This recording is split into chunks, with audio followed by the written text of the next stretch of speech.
Yeah, good morning to you all. Morning. So good morning. So now I'm setting the class. I will allow only up to 9:10. So thereafter nobody can able to admit. So just inform to all your classmates because this is not acceptable coming at 9:30, 9:20 for the class. Hope everybody has make a note.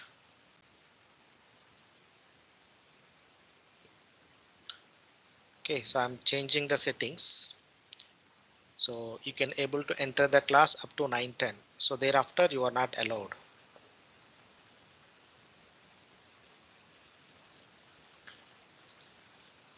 Anyhow, so in the last class, so we were discussing about some tutorial on the soil exploration. So we did solve a couple of the problems. So I request you all to note down this sum and try to solve it. So this is quite a simple problem. I request you all to note down so this sum and try to solve by yourself. Following is the variation of the field standard penetration number that is N60 recorded in a sand deposit. The groundwater table is located at a depth of 6 meter. Given the dry unit weight of sand from 0 to a depth of 6 meter is 18.08 kilonewton per cubic meter and the saturated unit weight of sand for depth 6 to 12 meter is 19.34 kilonewton per cubic meter. Use the relationship of Skempton's equation to calculate the corrected penetration numbers. So these are the recorded raw N60 values with a depth interval of 1.5 meter. As you can see from this recorded values, at a depth of 1.5 meter, N60 is 6, 3 meter 8, 4.5 meter 9, 6 meter 8, 7.9 meter 13 and 9 meter 14. So as I was discussing in the context of soil exploration, especially SPT, so the SPT test can be conducted with some depth interval. So the same thing can be witnessed from this slide. So as you notice that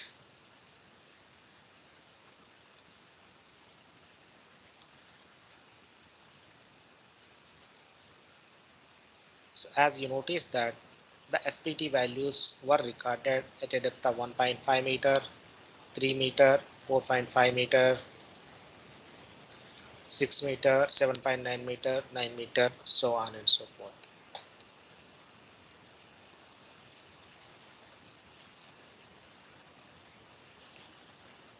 Okay, so this is in continuation to the previous class of tutorial. So in the previous class, we did solve one or two problems related to the SPT, but therein, when we solved SPT problem, we try to apply all sorts of the correction, which includes hammer efficiency, rod length, borehole diameter, so on and so forth. But in this problem, as such, there was no data that we can find it out related to the efficiency factors. So those are hammer efficiency, or borehole diameter, or rod length, or sampler type. So therefore, in this sum, you are exclusively asked to solve the corrected SPT number applying only the overburden correction. Now, how do you do the overburden correction? For that purpose, so there are some specific equations as been given by different people. So here you should use the equation developed by Skempton. Okay. So then in any of the correction factor equation of the overburden, you need to calculate the initial effective overburden pressure at that particular depth. Say for example 1.5 meter, 3 meter, 4.5 meter and so on. So for calculating the overburden pressure, you need to know the depth location as well as you need to know the unit weight of the soil. So in the sum, The unit weight up to a depth of 6 meter has been given as 18.08 kilonewton per cubic meter, and for the remaining depth, that is from 6 to 12 meter, it is 19.34 kilonewton per cubic meter. So therefore one can able to calculate the initial effective overburden pressure sigma naught dash for each and every depth. But one important point that you need to keep it in mind while you are solving this kind of a problem is where is the location of the groundwater table. So here in this case the groundwater table is at a depth of 6 meter, so therefore you should be little cautious when you are calculating the value of sigma naught dash. So that means it is different above the water table and it is different below the water table.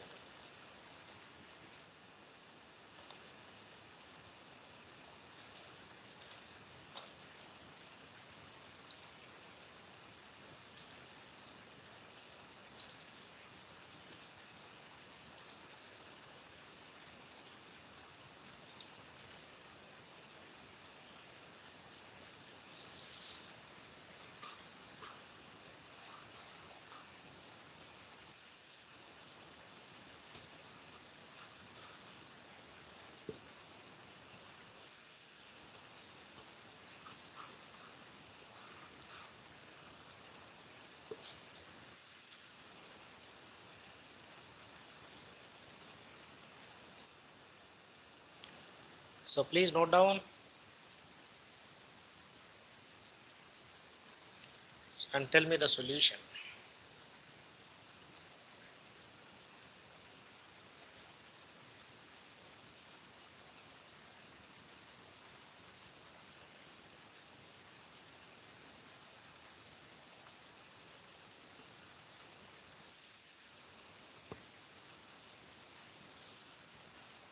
Sir, here M60 is means from 0 to 1.5 it is 6 and from 1.5 to 3 it is 8. No, sir?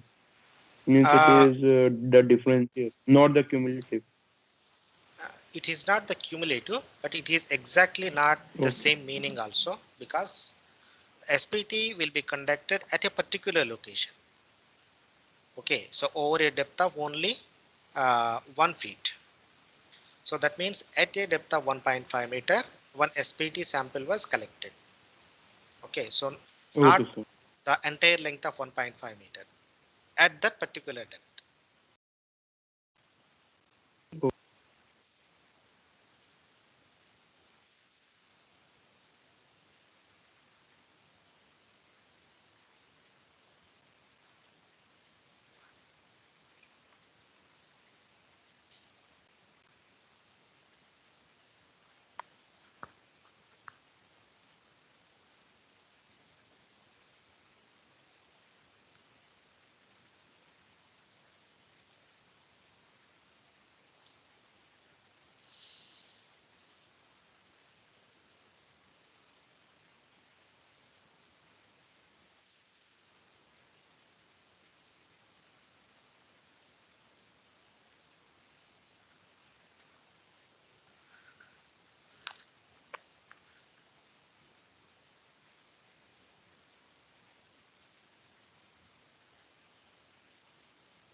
So could anybody tell me what is the equation for overburden correction factor?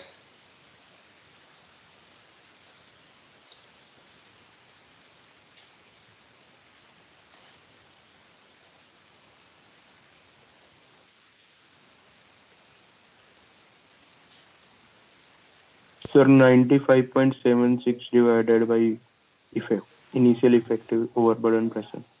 Yeah, true. So you can use any other equation. So we have discussed about four variety of such equations. You can use any one of such equation. So here there is another kind of equation has been shown. The overburden correction factor is square root of 1 divided by no, no 1 divided by square root of sigma naught dash by PA.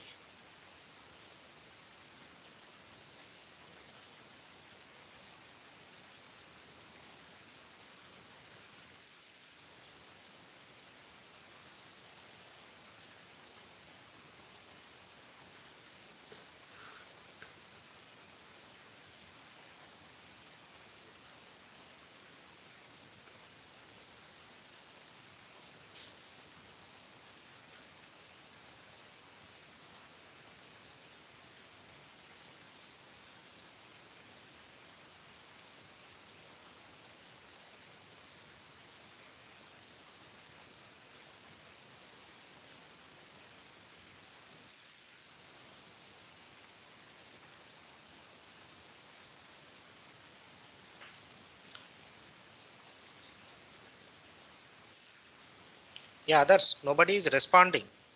I don't know whether you are left just by logged in or you are on the web page.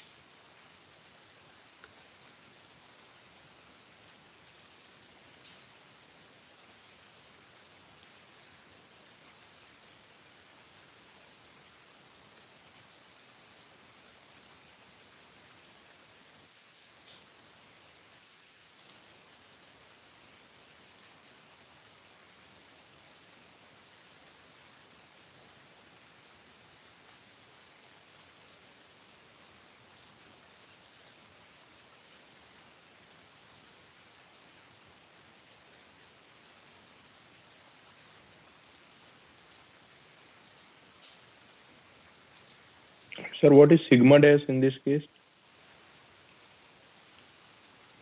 Sigma dash, that initial effective overburden pressure. So this is the solution. So first you need to calculate effective overburden pressure, that is sigma naught dash. So at a depth of 1.5 meter, this is 18.08 into 1.5.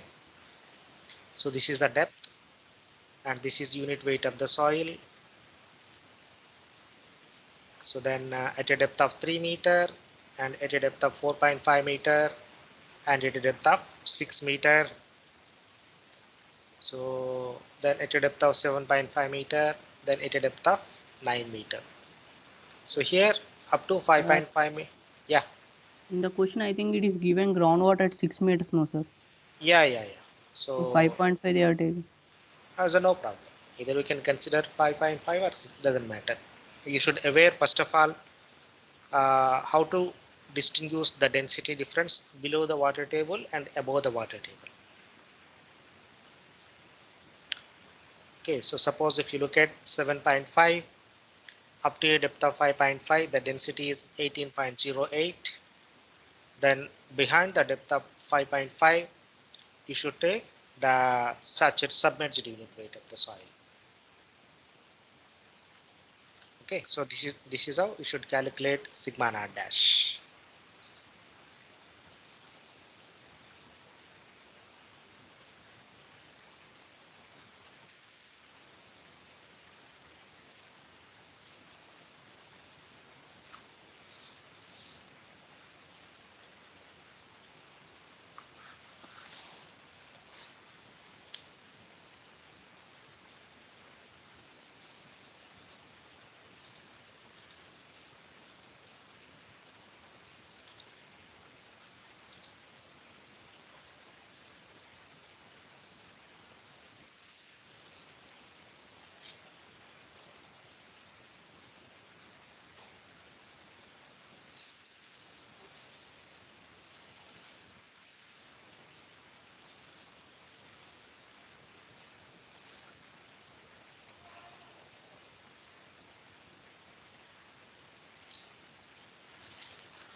Okay, so once you have calculated sigma naught dash, so this is the value of sigma naught dash. So then you know the initial recorded raw SPT value, that is N60. So then you know the sigma naught dash, then you can able to calculate the value of the CN. So that is overburden correction factor using this equation. Sir, what is the value of PA? PA is, this is atmospheric pressure, 100 kilopascals. Okay. So the value PA is nothing but atmospheric pressure. So the value of it is 100 kilopascals. So you can take it. So in the given sum, we know the depth, we know the initial recorded values of the SPT. Those are called as a raw SPT. Then we have calculated the sigma naught dash. So then we have calculated based on the sigma naught dash using the above equation, the overburden correction factor CN. So once we know the CN, so then multiply N60 with CN, then what we get is N160, that is called as a corrected SPT value. Now, usually we say SPT number is a number. So therefore, don't take it the decimals after the point. You try to round it up to a whole number. So as shown here.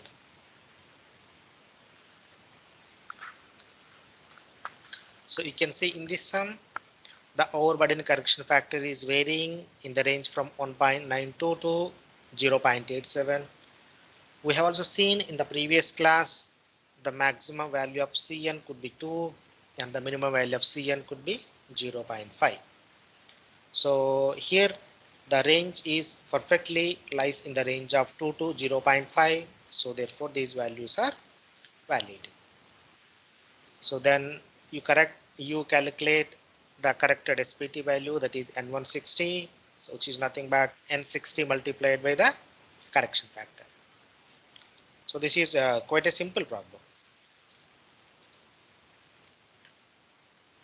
Okay, I hope Hello, everybody sir. has. Yeah. Hello. Sir, if the last value is not coming in the range of 0.5 to 2, then what value we have to take, sir, for uh, 9? you have to take 0.5. Okay, sir. Okay.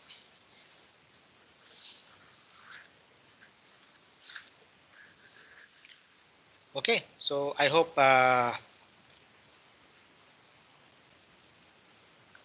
everybody has noted this one.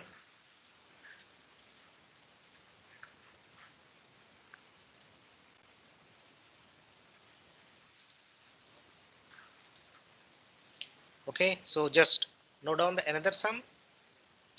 So this is the data of CPT. Again, the CPT also has been recorded as a function of the depth. So depth of for every 0.5 meter, no, every 1 meter interval.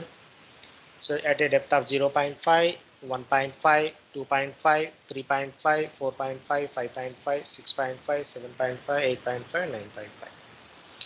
So QC, what is QC?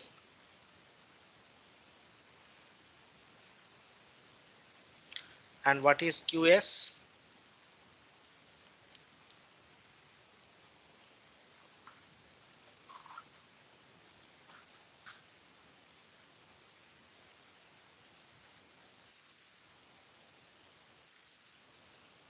What is QC and QS? Anybody? QC, that cone resistance or the tip resistance, sir. Yeah, so QC is the cone resistance or tip resistance, and QS, QS.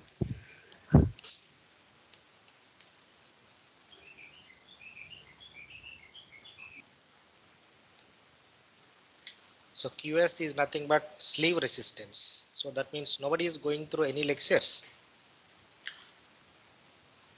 Sir, you gave it as FS. That is okay, both are same. QS or FS. Okay. Sleeve friction or sleeve resistance, both are same.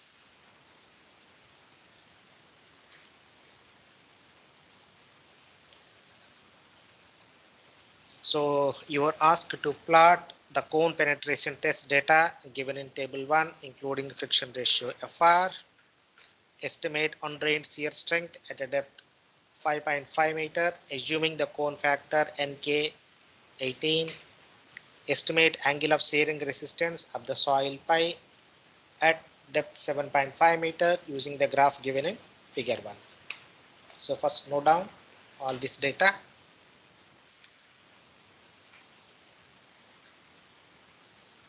So how do you define the friction ratio FR?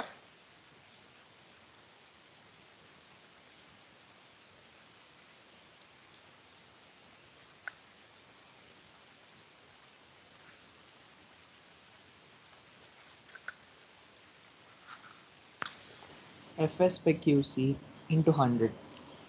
Yeah, so it is the ratio of QS by QC. So this is friction ratio. So then NK is nothing but bearing capacity factor. So it depends on the over consolidation ratio. So the value is different for normally consolidated clay and the value is different for over consolidated clay. So here the value has been given as 18. Okay, so the equation very well known, the relationship between undrained shear strength versus cone penetration resistance. So Cu is nothing but Qc minus sigma naught divided by Nk.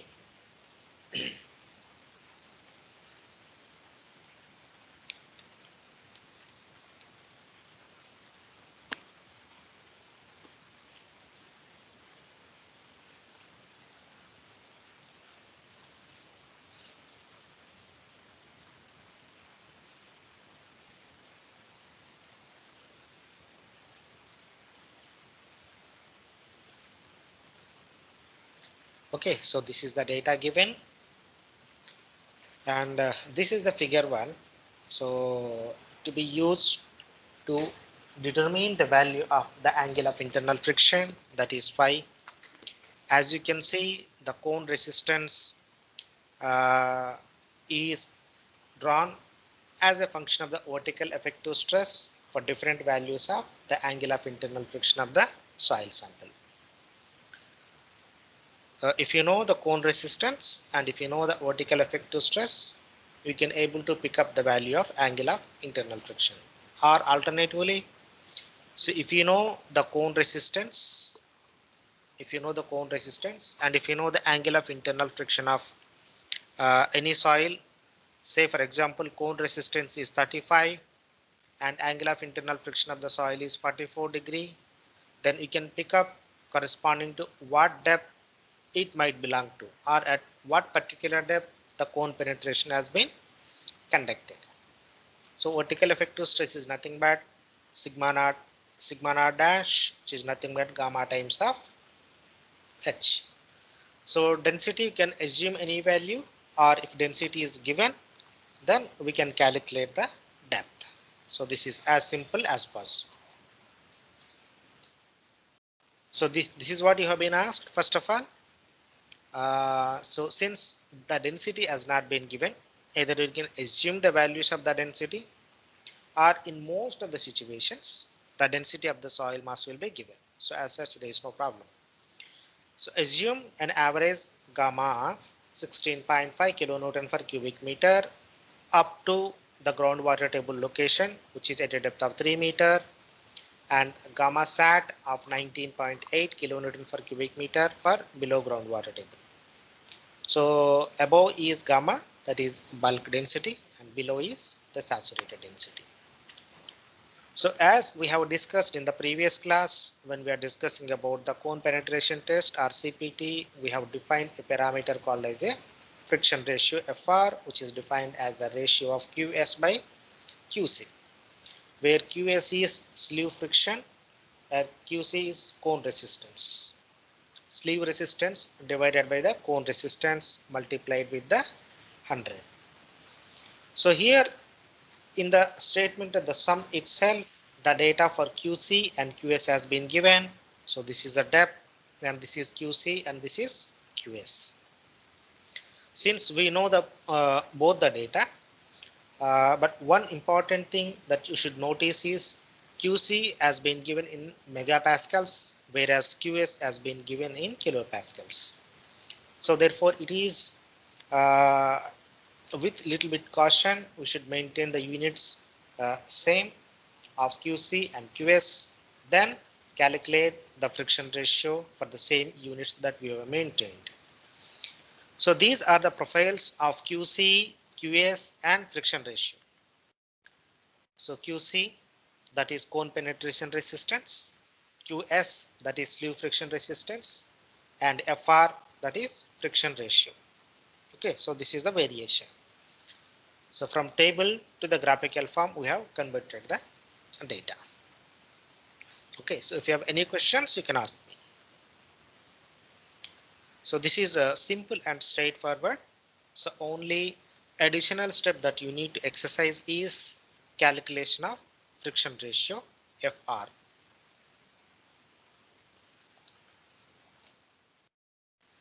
So then the second part of the question is estimate undrained shear strength at a depth of 5.5 meter, assuming the cone factor Nk as 18.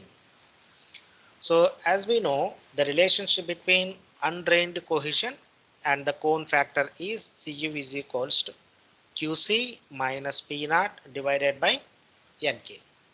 So where P naught is the total overburden pressure at the level of cone tip. So here at a depth of 5.5 meter.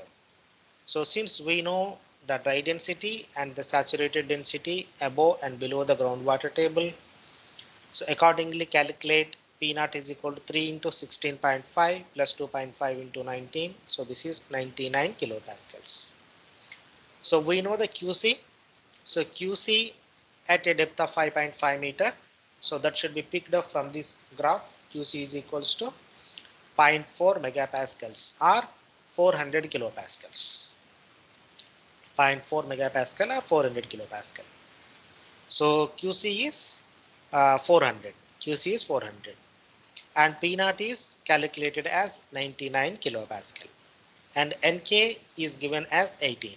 So substitute everything, then calculate it. What you get, the undrained shear strength or undrained cohesion is the 16.7 kilopascals at a depth of 5.5 meter. So the same thing can be repeated for different depths. So meaning thereby, suppose if you calculate the undrained shear strength for different depths, so you can also draw the profile of the variation of the undrained cohesion. Then the last part of the sum is estimate the angle of internal friction at a depth of 7.5 meter from figure 1. So since the depth has been given, that is 7.5 meter. So as per this equation, or suppose if you look at the figure 1. So this is the figure 1. So this is a relationship between cone resistance QC and vertical effective stress sigma V naught dash. So first you need to calculate the vertical effective stress. So P naught dash at 7.5 meter is so 3 into 16.5. So 16.5 is the density of the soil plus remaining depth 4.5 into submerged unit weight of the soil. So overall this is 94.5 kilopascal. So initial effective overburden pressure at a depth of 7.5 meter is 94.5 kilopascals. Now what is the next value that is to be known? That is QC at a depth of 7.5 meter. So from this table, at a depth of 7.5 meter, QC is 9200 kilopascals. So 9200 kilopascals. So 9.2 megapascals. So now I know the effective overburden pressure as 94.5 kilopascal, QC as 9.2 megapascals. So let us go to the figure 1. So figure 1, draw vertical line and horizontal line. The first is since QC has already been given in the units of megapascals, it is 9.2. So somewhere here draw a vertical line corresponding to 9.2. So this is approximate, don't take it as otherwise. Then what is P naught?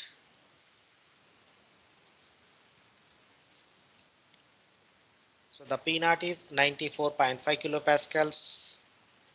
So 94 means it comes somewhere here. So somewhere here. So the value is between 40 and 42. 40 and 42. So you can approximately take either 40.5 or 41. I hope it is now clear to everyone.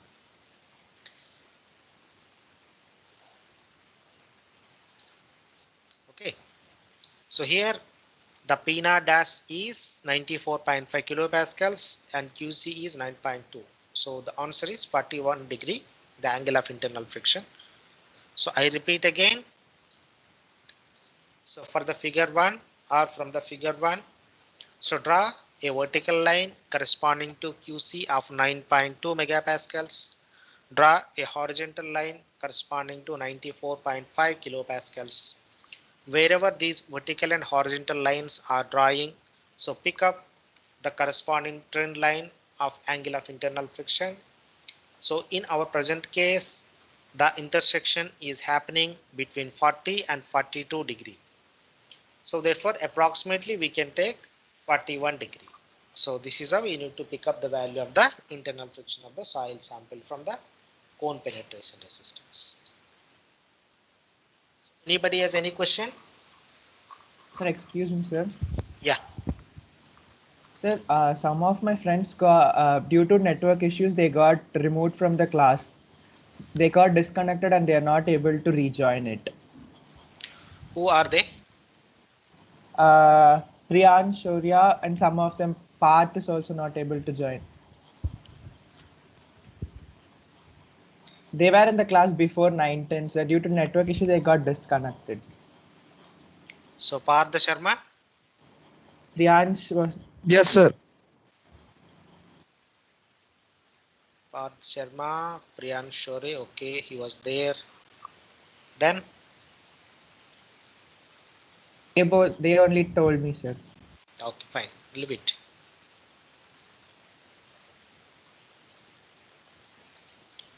See, everybody has to maintain a sanctity. Okay, so you cannot come to the class as per you wish. If you want to come, so then this cannot be a class.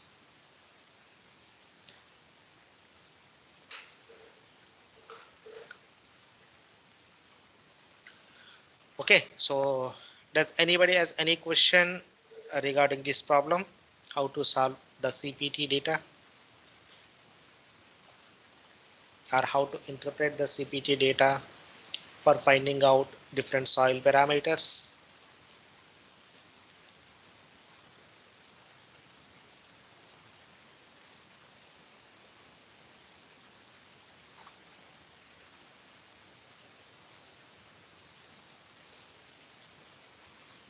Okay, so note down another sum.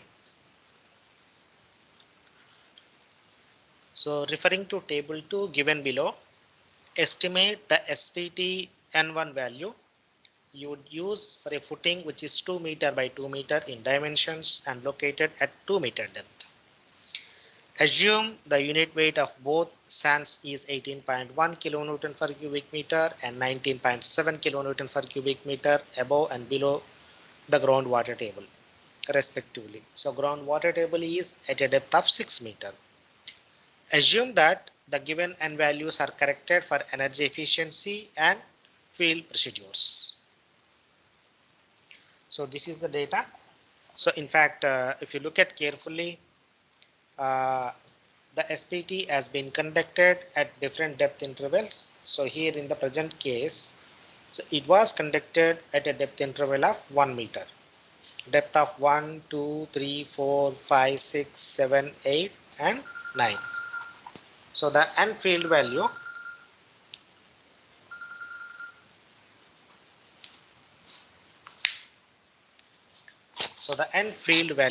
is recorded as 6, 9, 10, 8, 7, 9, 22, 28 and 31. So after collecting the soil sample from the SPT, they try to identify the soil type as coarse sand, again coarse sand, coarse sand, coarse sand, coarse sand, coarse sand, silty fine sand, silty fine sand and silty fine sand. Okay, so you can make a couple of observations from the given data. So first of all, there was no consistent increment or decrement in the values of the N value.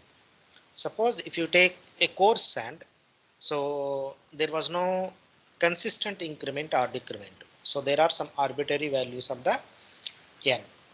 Second thing, in case of the silty fine sand, though the depth is varying from 7 to 9 meter, there is a progressive increase in the values of the SPT. Okay, so this is one peculiar thing. The second is, as compared with the coarse sand, the SPT recorded in silty fine sand is higher. So these are the two most important observations. that you can make from this sum. Okay, so hope everybody has recorded this problem.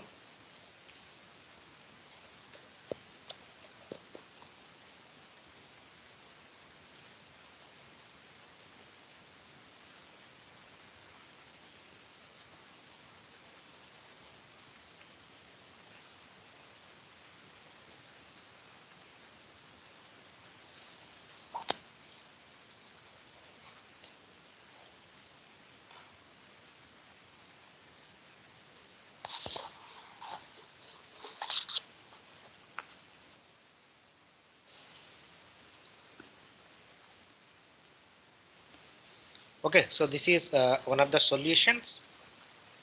So from the table, we can see that depth is a given data, n is unrecorded.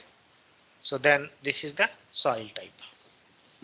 Now, one of the important correction that we did not discuss during the SPT explanation was there is some kind of the correction called as a dilatancy correction or silty sand correction factor. So whenever you do SPT test in silty fine sand or silty sand or in clay, you must apply a correction factor. So the equation for that particular correction factor is n dash is equals to 15 plus n1 minus 15 by 2. However, so this correction factor must be applied only when n value, the initial raw recorded n value exceeds 15, as we can see from this value. Suppose from this n dash equation, if you put n is 0, so then n dash is nothing but the 15. That means the validity of this equation comes into the picture when n is greater than 15 only. And that is possible only in case of the silty fine sand. So as the same thing can be witnessed from this problem. So in all coarse sands, the n recorded value is below 15, while in case of the silty fine sand, the n recorded is above 15. So therefore, you must apply a correction factor, another correction factor, which is different than the overburden correction factor, different than the hammer efficiency, borehole diameter, rod length, and sampler type. So here that particular correction factor has been applied. So in case of the coarse sand, since the 6 is less than 15, so no correction is required. Similarly, at a depth of 2, this is also coarse sand and less than 15, no correction is required. So the same thing is valid up to a depth of 6 meter. So up to a depth of 6 meter, no silty sand correction factor is required. However, at a depth of 7, 8 and 9 meter, at a depth of 7 meter, the SPT recorded is 22. So then you need to apply that another correction factor, that is n dash is equal to 15 plus n minus 15 by 2. So here 22 minus 15 divided by 2 plus 15. So 22 minus 15 means 7 divided by 2, that is 3.5 plus 15, so 18.5. Similarly, at a depth of 8 meter, 28 minus 15, that is 13 by 2, 6.5, 6.5 plus 15, 21.5. Similarly, at a depth of 9 meter, 31 minus 15, that is 16, 16 divided by 2, that is 8, 8 plus 15, that is 23. So this is how you need to apply another additional correction factor in case of the silty sand or silty clayey sand or anything which is apart from the sandy soils. So this is called as a dilatancy correction factor. So dilatancy correction factor. So this dilatancy correction factor is required because in case of the silty fine sands or clays or silts, there is a possibility of development of excess negative pore water pressure. So as a result of this excess pore water pressure, what we record, the n value is always higher than the original. That means it is not true behavior of that particular soil sample. So whenever the pore pressure gets developed, it takes some amount of the energy. So thereby, so it shows higher values of the N. So in order to bring it down to the true behavior of the soil sample, so then we have to apply this dilatancy correction. So once the dilatancy correction has been applied to silty fine sand, then another correction that must be applied regardless of the soil type is overburden correction factor. However, for that purpose, you need to calculate the initial effective overburden pressure value, that is P naught dash. So the P naught is calculated at different depths. So again, you must exercise a care where when you are calculating the P naught, is it above the groundwater table or below the groundwater table? So you must keep it in mind. Accordingly, you should calculate the P naught. So once P naught is known, then try to calculate the C dash N, that is overburden correction factor. Again, you can see here the maximum value is 2 and the minimum value is 0.83. So this is typically falling in the range of 2 to 0.5. So therefore valid. So then once the overburden correction factor is known, then try to calculate the corrected SPT value, that is N1 dash, which is nothing but so the Cn multiplied by so the N value, Cn multiplied by N value. Here you can see the Cn is 2, this is 6 value, so this is 6 multiplied by 2, so then what you get is 12. So similarly, the multiplication of 9 with 1.63 would yield 15. 10 multiplied by 1.33 would give you 13. 8 multiplied by 1.15 will give you 9. 7 multiplied by 1.03 will give you approximately 7. 9 multiplied by 0.94, 8. 22 multiplied by 0.917. 28 multiplied by 0.86 is 19, and 31 multiplied by 0.83 will give you the 19 value. So this is how you need to calculate the corrected SPT value. Now, another important observation that can be made from the raw values of the SPT as well as the corrected values of the SPT. So this particular observation, which is the most important, is in case of the sandy soils, the corrected value is always higher than the initially recorded raw value of the SPT, while in case of the silty fine sand, the corrected value is always lesser than the initial recorded value. So this you must remember as a geotechnical engineer. If somebody reports in a reverse way, then either you should think of why they are reporting. If there is any calculation mistake, then you must apply accordingly the relevant corrections. Okay, so this is one of the important observation that can be made from these simple calculations. Sir, but if silty fine sands are in means at lower depth, then we can get correction factor as greater than 1 also. Possible. That's what I'm saying now. So if somebody reports a reverse value, then you must look into these observations, whether it is above or below, what would be the value of the Cn. So then accordingly, you should make. It is true. Your observation is perfectly correct, but you must remember, okay, you must remember, there should not be the another question posed by your higher authority.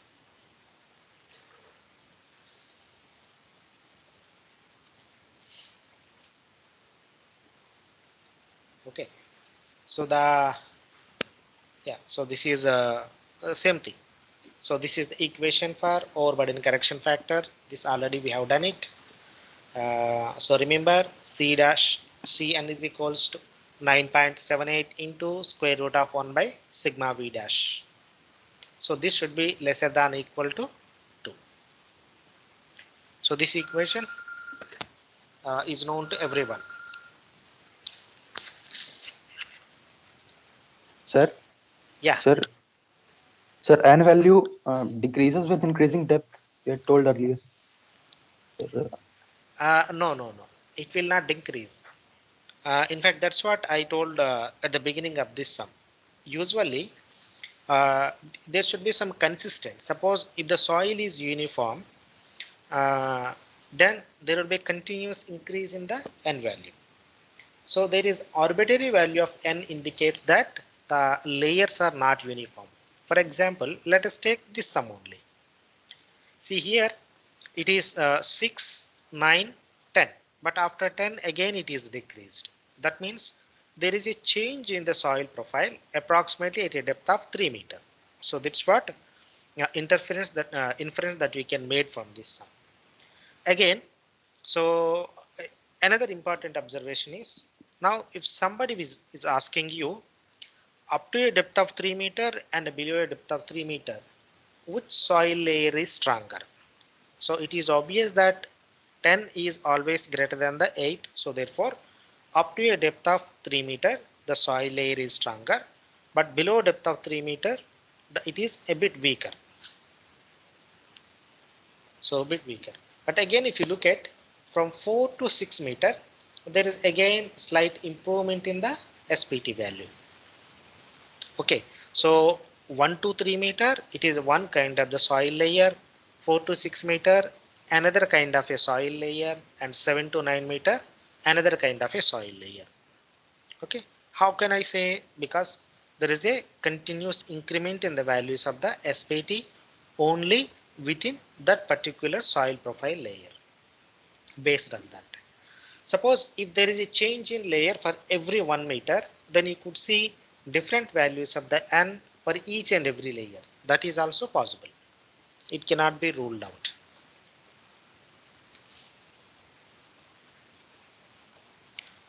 So is your question is answered? yes, sir. That means there is no any trend between these two. No, no, you cannot. Yeah, because it's a Okay. natural soil profile. It's a natural. Nothing is in our hand. Okay.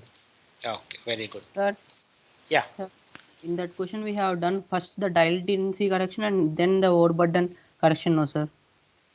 yeah, that's what I'm saying. This What I have dilated. seen, what I have seen in a book is like first the dial density correction should be done for the overburden corrected value, sir. Doesn't matter. Both you will give both the values same, na? Approximately same, sir. Approximately no. You should get both same, because this dilatancy correction nothing to do with the overburden correction factor, because overburden means at what depth it is. At what depth it is. Because No, sir, suppose I'm saying first we need to multiply this Cn with the initial n value and then we'll get the overburden corrected value, no sir. For that we need to do the dial density correction, I'm saying, sir. I understand. So what you are talking about is, first suppose you are skipping this silty sand Yes, correction sir. Yes, and sir. dash. So you are bringing effectively you are bringing this column to after n1 dash star 4. Yes, sir. Okay. So it is immaterial. Both should give the same value, because what the at the max what you get difference is in terms of this decimal. In terms Okay, of this decimal. Okay. okay, sir. And another important thing is that if you look at many of the books, you may not find this dilatancy correction. Especially in India, this kind of a correction will be done. If you look at most of the outside countries, they will in principle apply the hammer efficiency correction, rod length correction, sample correction, so on and so forth. They don't do any kind of correction for dilatancy. Okay, so there is some kind of a contradiction here also, so that I don't want to highlight right now, because so since you are in India, so we normally implement this dilatancy correction, so therefore you should aware of this correction.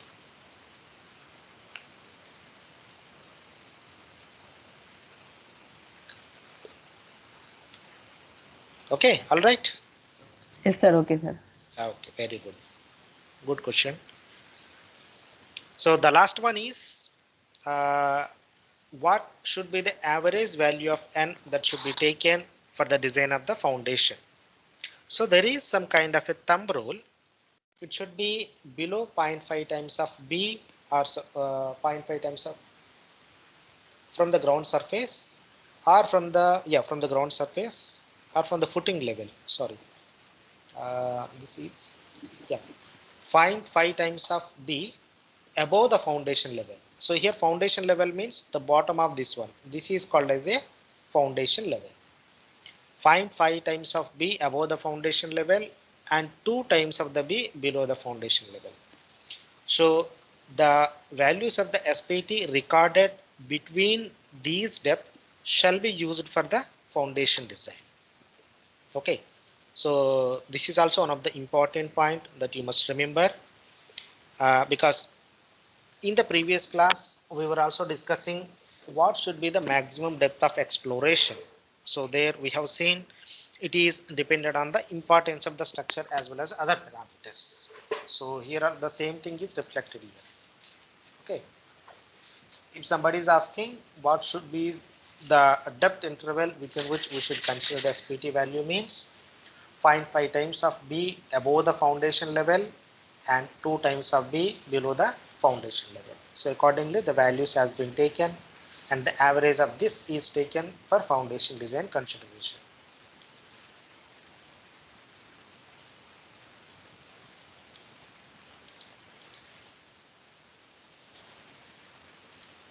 Okay, so I will stop it here. So this is what whole about the tutorial on the soil exploration. So next week we will discuss about the bearing capacity theory,